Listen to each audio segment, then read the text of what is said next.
Lauren Ray, and welcome back to my channel, best place for how-tos, DIYs, and advice on all things lifestyle, but mainly fitness, hair, and travel. If you haven't already, go ahead and subscribe, hit that notification bell so you don't miss any juicy content. In this video, I am going to give you my top tips for do-it-yourself color at home.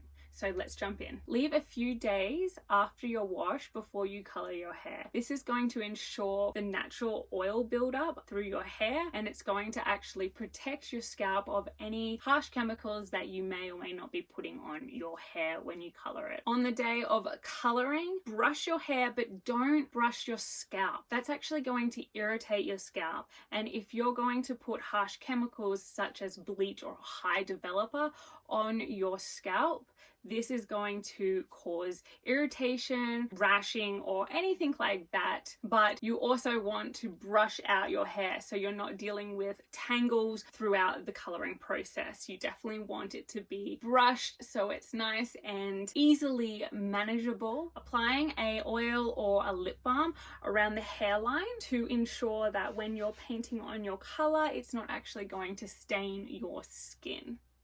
Sectioning up your hair in 4 sections before you start coloring. The simplest way for me to explain it is straight down the middle, so in line with your nose all the way down to the back of your neck, and then in line with your ears going all the way up to your crown, and that is your 4 sections. Also want to make sure that you purchase the correct tools. There is nothing worse than having everything prepared and you forget a bowl or a brush or gloves. I always forget the gloves. So make sure that you have all the tools that you need to color your hair. I highly suggest you wearing easy removable clothes. My suggestion would be a button-up shirt, an old button-up shirt so you can button it up, and so when you go and wash it off in the shower, you can unbutton it and take it off and it doesn't even touch your hair. I suggest going to a wholesale beauty shop such as Sally's in the US or 𝐷 in Australia. These are great places to go and get cream and developer toners if you need them, any semi-permanent or permanent color, anything that you need, even your tools and everything like that to be able to successfully dye your hair yourself at home. I highly recommend not getting a box hair dye, and if you are unaware of why you shouldn't actually go with a box hair dye, please check out this video here that I did all about box hair dye and why you should not use it. Now let's dive into my hidden secrets of coloring your hair at home.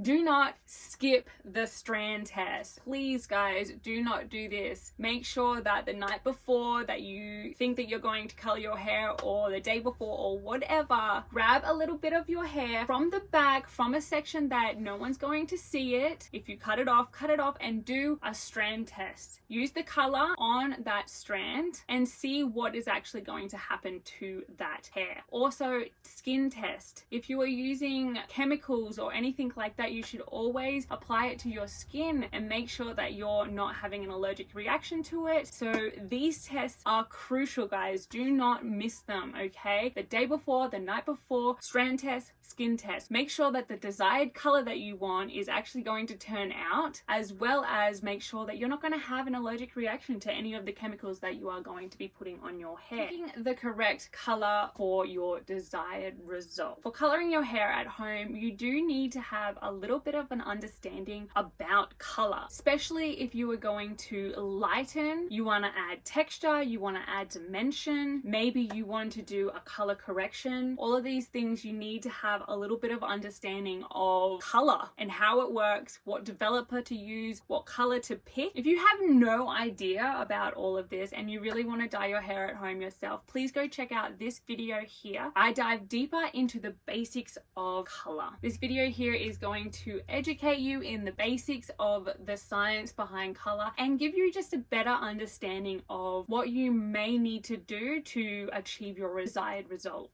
Adding a treatment or a bonder to your color is crucial. I highly recommend always doing this. This is going to add the moisture and the strength to your hair so it can withstand the process. I personally use my REJUVENIQE oil. This oil is absolutely liquid gold. I will put a link to it in the description below. I add this to everything. I add this to all my colors. Now, this is an oil and it has a small enough monocle structure to actually penetrate the hair and heal it from the inside out. It is absolutely amazing.